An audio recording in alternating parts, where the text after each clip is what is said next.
Olá, vamos então para a segunda parte da nossa oficina. Para começar, eu quero compartilhar com vocês um pouco de um trabalho que fizemos em 2015, um trabalho de salvaguarda do repertório musical de um baile pastoril.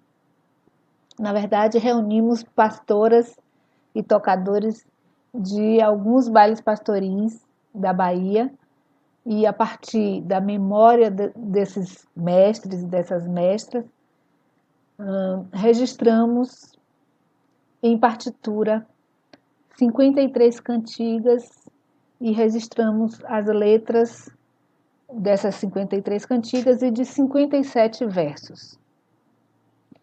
Então foi um trabalho de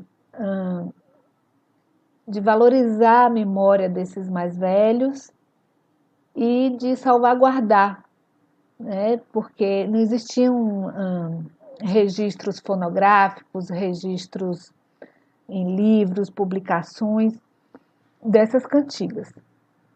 Então, vou compartilhar um pouco desse trabalho com vocês.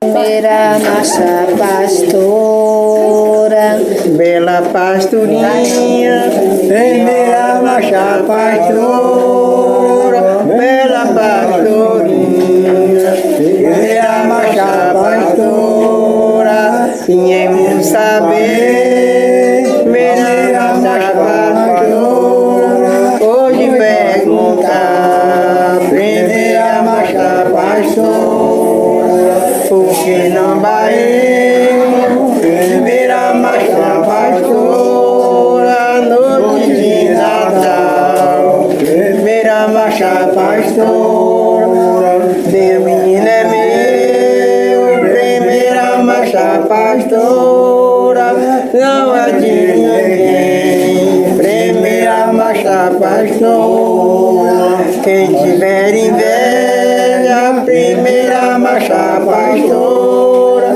faça-se também, primeira marcha pastora, bela pastorinha, primeira marcha pastora, bela pastorinha. Acabou? Então, nesse trabalho conseguimos registrar valsas, cirandas, sambas, marchas para Deus Menino. E ainda ficou material sem gravar, né? Com certeza na memória desses mais velhos tem muito mais poesia, música, memória. Então, a gente está trabalhando com o conceito de baile pastoril.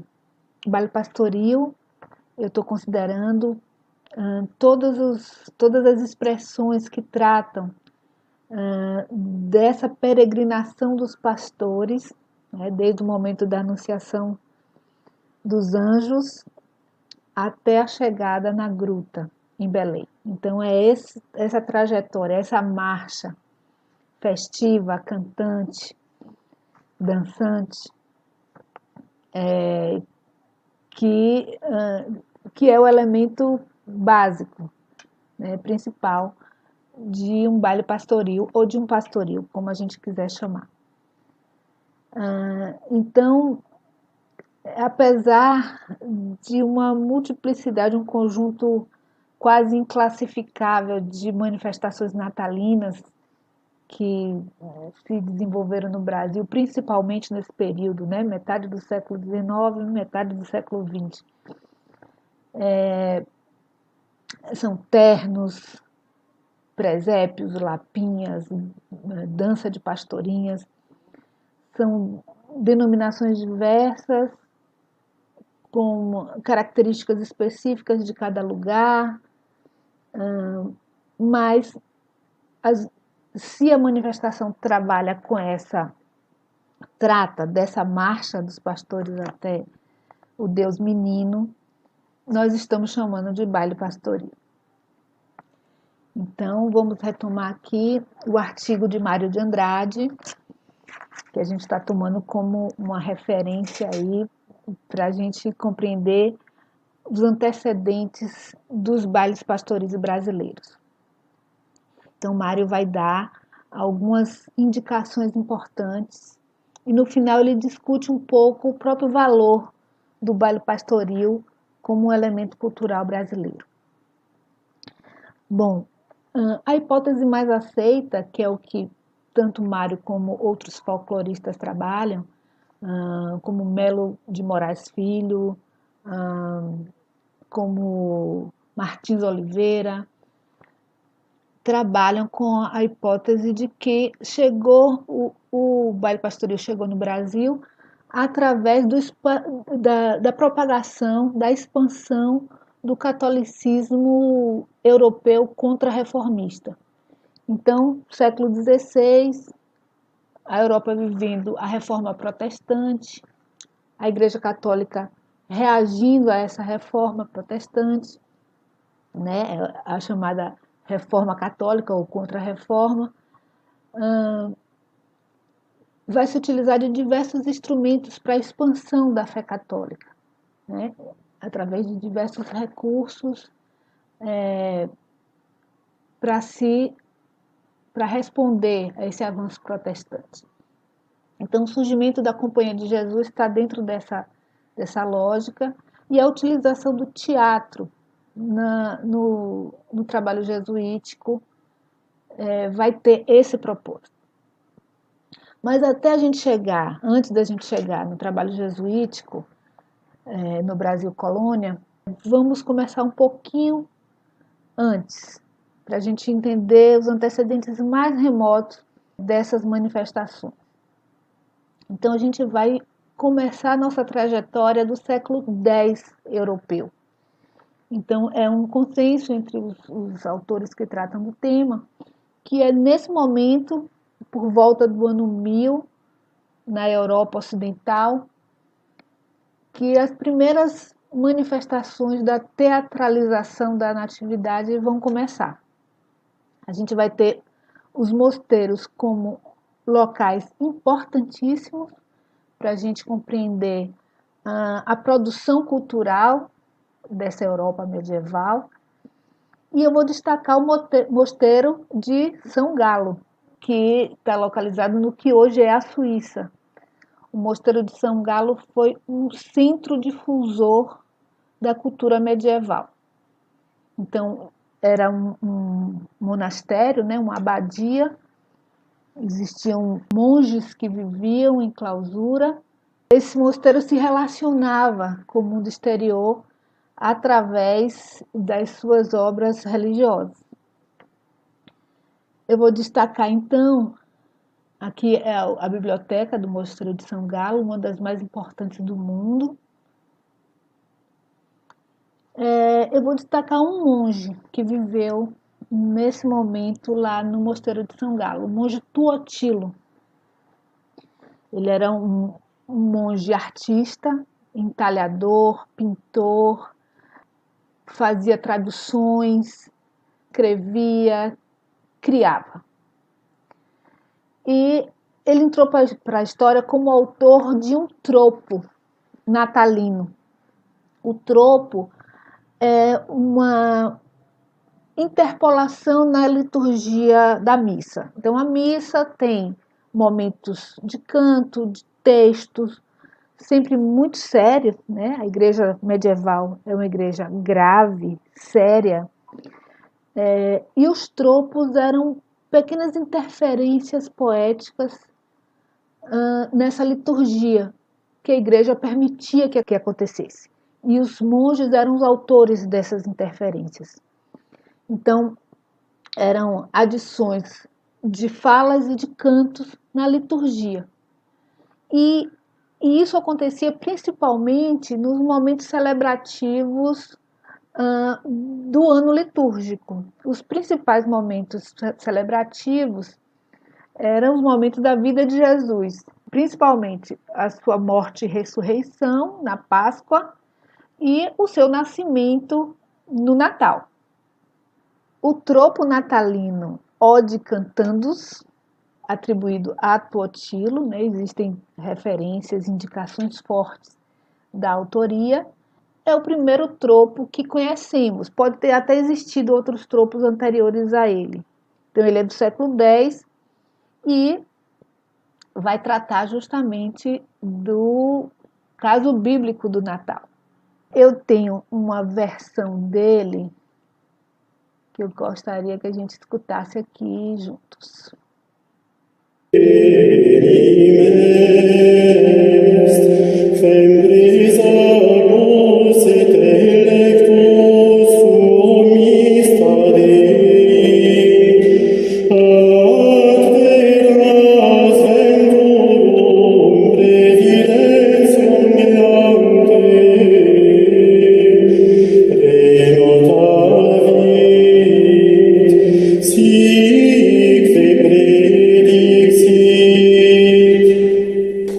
Só foi um trechinho para a gente ter uma ideia de como era, do ponto de vista musical, né, a celebração do Natal.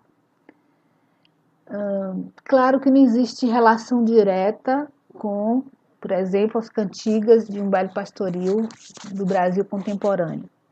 Mas todas essas expressões, todas essas representações se referem à natividade. Então, esse é o fio que a gente vai buscar seguir. Então, o tropo fez muito sucesso, os tropos eram muito festejados, né? Na Europa medieval, se tornaram célebres, e pouco a pouco essas interferências na liturgia formaram pequenas cenas com diálogos cantados, as interrogações e as respostas, e essas cenas também aconteciam principalmente nas datas festivas do ano litúrgico, principalmente a Páscoa e o Natal. A principal cena, né, o principal drama litúrgico natalino nessa época, um pouco depois, já no século XI, será o Officium Pastorum, que se tornou como uma matriz cênica, vai se espalhar pela Europa. Então, em vários países, em vários locais da Europa, dramazinhos de Natal começam a acontecer. Dentro da igreja, perto do altar, relacionado com a liturgia católica. Então, nos países germânicos, na Inglaterra, na França, na Itália, na Polônia. E esses dramazinhos de Natal já são considerados, por Mário de Andrade e outros autores, uma origem mais direta do pastoril brasileiro.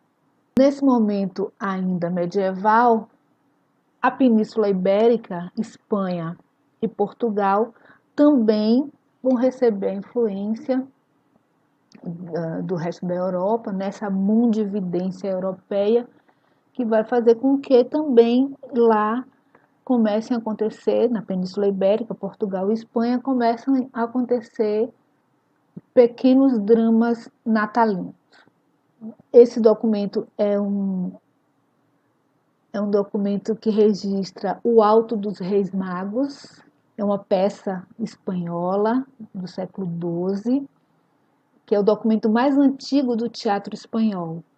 E ele já se refere ao ciclo natalino, né? Já fala dos Reis Magos, mas é uma festa desse ciclo de Natal. Bom, bebendo na fonte dessa cultura europeia,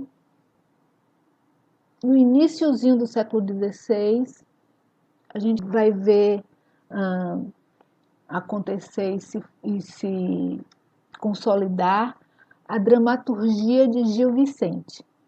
Então, ele nasceu no século XV, ou seja, ele é um homem que nasceu na Idade Média, né, com a mentalidade formada ainda no finalzinho da Idade Média, mas a sua dramaturgia vai florescer já no século XVI. Né? Então, essa divisão é didática, né? A Idade Média termina e a Idade Moderna começa, mas, na verdade, a mentalidade ela se transforma muito mais lentamente. Gil Vicente, um dramaturgo português, considerado fundador do teatro português. O trabalho que ele vai desenvolver já bebe na fonte de Juan de Alcina, que é o dramaturgo mais importante da Espanha, que viveu no século XV. E Juan de Alcina já realizava autos pastoris. Era um dramaturgo também palaciano, como Gil Vicente. Ele apresentava peças na corte do Duque de Alba. E em 1492 ele apresentou a primeira peça que levou esse nome, Auto Pastoril.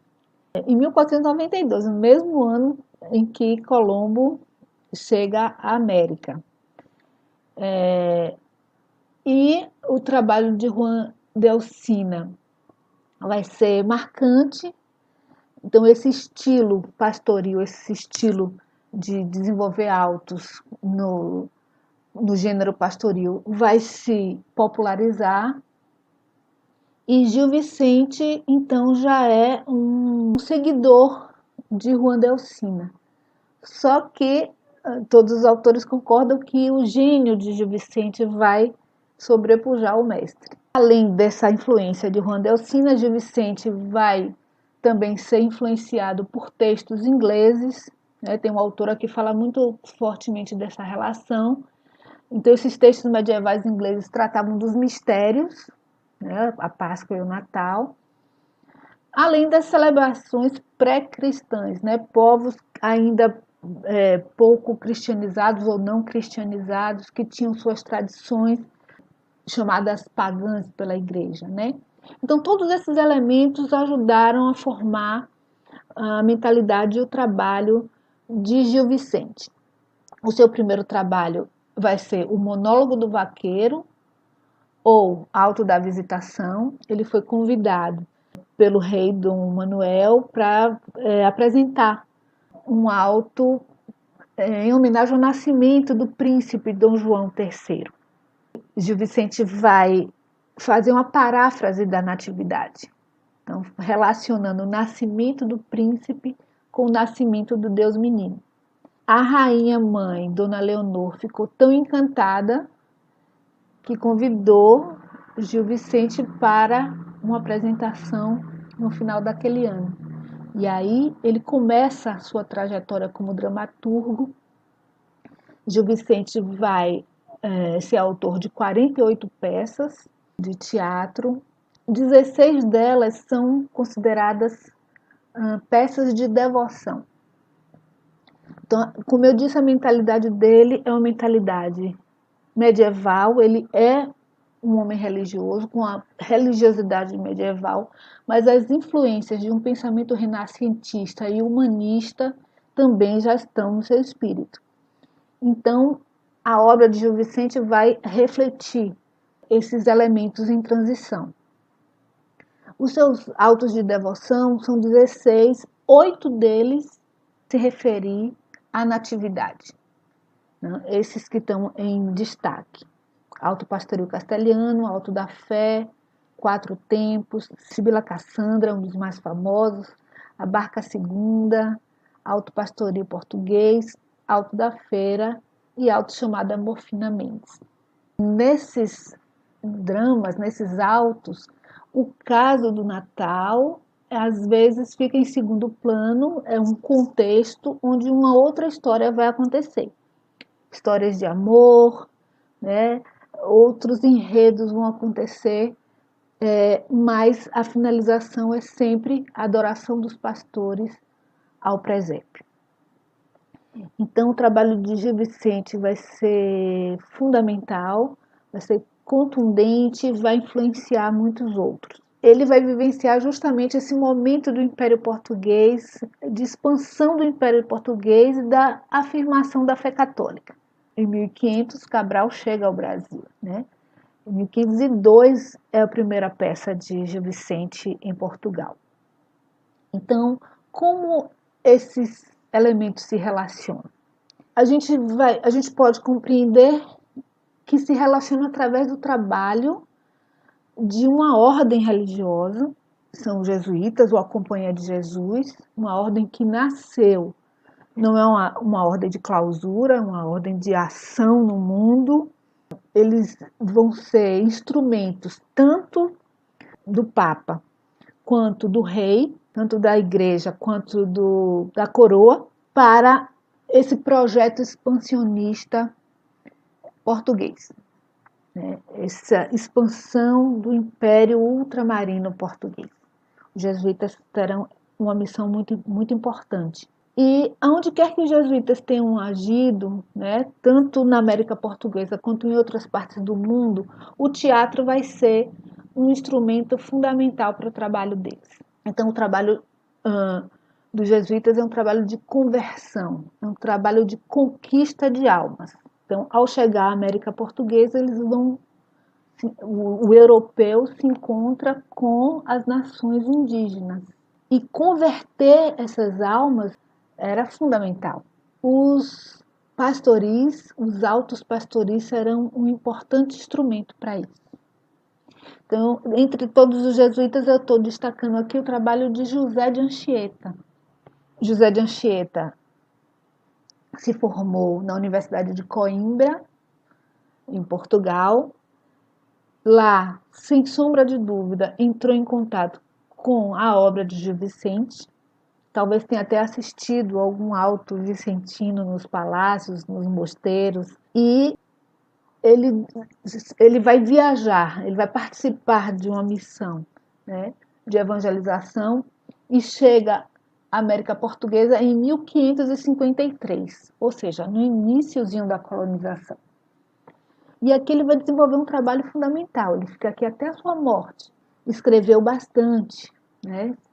Escreveu 12 peças de teatro, entre outros muitos escritos. As 12 peças de teatro escritas por José de Anchieta são peças natalinas, se referem à natividade. E foram instrumentos de catequese.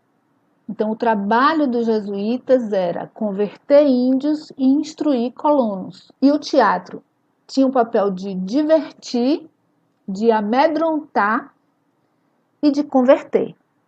Então, a missão evangelizadora dos jesuítas no teatro anchietano, um instrumento importantíssimo para a realização da sua missão aqui na América Portuguesa. Os jesuítas vão ser expulsos, né, do Império Português no século XVIII. No Brasil, em 1759, eles são expulsos. E com sua expulsão, os colégios jesuíticos vão ser fechados. E esse ambiente onde o teatro, né, onde essa teatralização do Natal acontecia, vai perdendo sua força.